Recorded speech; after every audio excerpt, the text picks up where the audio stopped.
பதிவை பார்ப்பவர்களுக்கு சக்தி கிச்சனின் நன்றியும் வணக்கம். மறுபடி கொஞ்சம் சின்ன ஒரு இடைவெளிக்கு அப்புறம் இந்த பதிவு என்னன்னு பார்த்தீங்கன்னா, இதை ஆரம்பிக்கிறதுக்கு முன்னாடி எனக்கு ஒரு பழமொழி ஞாபகம் வருது. தென் மாவட்டங்களில் சொல்லுவாங்க ஒரு பழத்தை பற்றி, அப்பன் சடையன் சாரி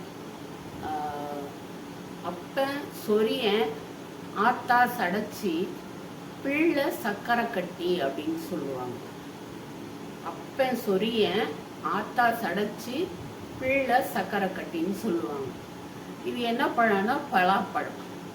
மேலே சொறி சொரியாக இருக்கிறதுனால அப்பா, உள்ள அந்த சடையாக தொங்கும் இல்லையா, அதனால அம்மா, பிள்ளை பலாச்சொலை சக்கரை கட்டி. அது இனிக்குதான் செய்யுது.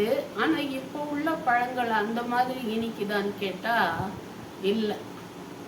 முன்னாடிலாம் நாங்கள் பலாப்பழம் ஒரு வீட்டில் எடுத்தாங்கன்னா, வாங்கிட்டு வந்தாங்கன்னா எல்லாருமா சேர்ந்து அக்கம் பக்கத்து வீட்டுக்காரங்களாம் சேர்ந்துட்டு அதை போய் நறுக்கி அதை சொலையெல்லாம் எடுப்போம். நாங்கள் எடுக்கும்போதே உள்ளக்க பாதி போய்கிட்டே இருக்கும். அதுக்காகவே போகிறது. கையில் தேங்காய் எண்ணெய் தடவிட்டு அப்படியே எடுத்து போடுவோம். எப்படி இருக்கும் பழம்? சின்னதாக தான், சொலை சின்னதாக தான் இருக்கும். அதோட நுனியில் பார்த்தீங்கன்னா கொஞ்சம் குழன்னு கலர் ப்ரௌனாக இருக்கும்.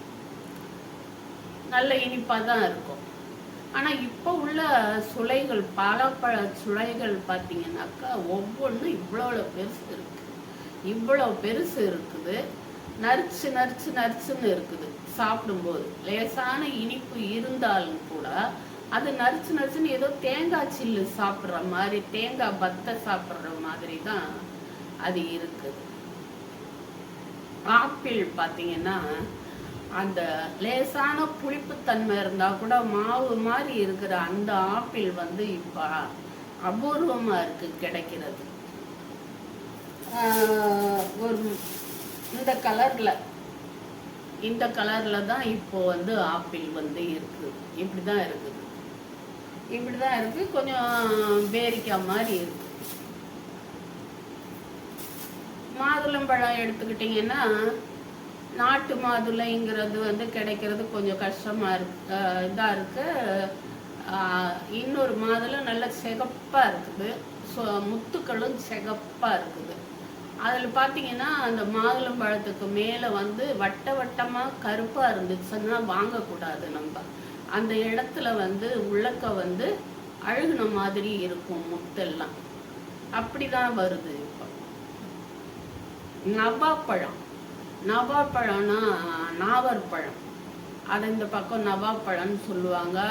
இந்த மற்ற ஏரியாவில் நாகப்பழம் அப்படின்னு சொல்லுவாங்க. அது பார்த்தீங்கன்னாக்கா அப்படியே வழுவழுன்னு நல்லா உடையாம எந்த சேதாரமும் இல்லாமல் இருக்கு. அப்படியே தோட்டத்தில் உதிர்ந்து லேசான மண்ணு ஒட்டி இருக்கும். அதை ஊதிட்டு சாப்பிடுவாங்க. சுட்ட பழம் வேணுமா சுடாத பழம் வேணுமான்னு அவ்வை கேட்டாங்க இல்லையா, அது மாதிரி சுட்ட பழம் மாதிரி ஊதிட்டு சாப்பிடுவாங்க. அதை கூட நான் கழுவிட்டு தான் சாப்பிடுவேன். கழுவுனா அதில் உள்ள டேஸ்ட்டே போயிடும். ஏன்னா அந்த உடைஞ்சி இருக்கிறதுனால டேஸ்ட்டு போயிடும். ஆனாலும் கழுவிட்டு சாப்பிடுவோம். இப்போ அதையும் காணும். வழுன்னுட்டு அந்த முன்னாடிலாம் அந்த அன்னக்கூடைன்னு சின்ன அன்னக்கூடையில் வச்சுட்டு அந்த நாட்டு நவாப்பழம் எடுத்துகிட்டு வரவங்க கூட இப்போ இந்த பழம்தான் எடுத்துகிட்டு வராங்க. ஏதோ அதையும் பழம்னு கிடைக்குதுன்னு சொல்லிட்டு வாங்கி சாப்பிட்றோம். இப்படி எல்லாமே மாறிடுச்சு. ஒரு மாதிரி பச்சையும் ஆரஞ்சு கலரும் அங்கங்கே கலந்து ஆரஞ்சு பழம் கிடைக்கும். அது கூட இப்போ கிடைக்க மாட்டேங்குது. இல்லை ஏதோ எங்கேயோ அபூர்வமாக இருக்குது. இப்படி தான் இருக்குது. இந்த பழம்தான் இருக்குது. இதில் புளிப்பும் இல்லை, இனிப்பும் இல்லை, ஏதோ ஒரு ருசி, அவ்வளோதான். இந்த மாதிரி தான் இருக்குது.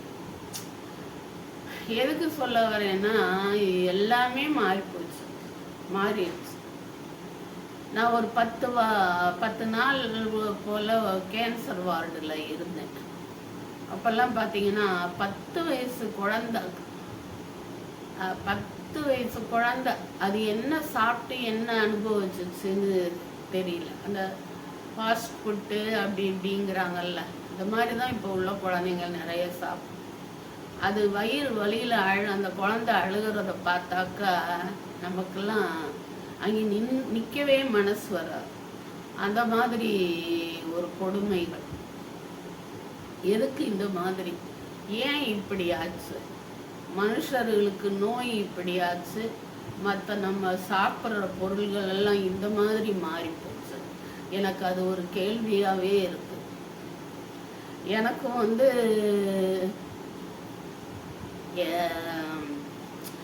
என்னை பற்றி அதிகமாக என்கிட்ட சொல்லலை டாக்டருங்க, என் பையன்கிட்ட தான் சொல்லியிருக்கிறாங்க. ஆனால் 2வது ஸ்டேஜில் இருக்கு, அதனால ஒன்றும் பிரச்சனை இல்லை, சரி பண்ணிடலாம் அப்படின்னு சொல்லி டேப்லெட் தான் கொடுத்துருக்குறாங்க. டேப்லெட் தான் கொடுத்து வாழ்நாள் பூரா சாப்பிடணும் அப்படின்னு சொல்லியிருக்கிறாங்க. எதுக்கு நான் எமோஷன் ஆகுறேன்னு தெரியல.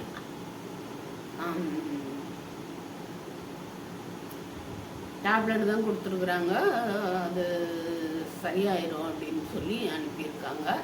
வீட்டில் தான் இருக்கிறேன், வீட்டில் இருந்து டேப்லெட் எடுத்துக்கிட்டு இருக்கிறேன். ஆனால் இந்த மாதிரி இவ்வளோ மக்களுக்கு இவ்வளோ பெரிய நோயை கொடுத்து எதுக்காக இந்த மாதிரி கஷ்டங்கள் வந்தது அப்படிங்கிறது புரியுது நமக்கு. ஆனாலும் அதை சரிப்படுத்த நம்மளால முடியாது.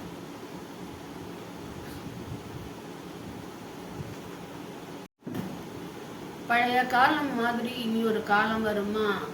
இருக்கிற சந்ததிகள் இனி வர்ற சந்ததிகளாவது நோய் இல்லாமல் இருப்பாங்களா அப்படிங்கிறது ஒரு கேள்விக்குறியாக இருக்கு, ஒரு பிரார்த்தனையாகவும் இருக்கு. இனி வர சந்ததிகளாவது எந்த நோய் நொடியும் இல்லாமல் நல்லபடியாக இருக்கணும், அவ்வளோதான். பார்த்து சாப்பிடுங்க, எதை சாப்பிடணும்னு பார்த்து சாப்பிடுங்க, என்ன சாப்பிடக்கூடாதோ அதை தவிர்த்துருங்க. பார்த்து பார்த்து சாப்பிட்ற எனக்கே இப்படி ஒரு கஷ்டம் வரும்னு நினைக்கல. பார்த்து பார்த்து சாப்பிடு, இதை சாப்பிடக்கூடாது, இதை சாப்பிடக்கூடாது, ஐயோ இதெல்லாம் சாப்பிடவே கூடாது, அந்த மாதிரி செய்கிற ஆள் நான். அவ்வளோதான். அடுத்த வீடியோவில் பார்க்கலாம்.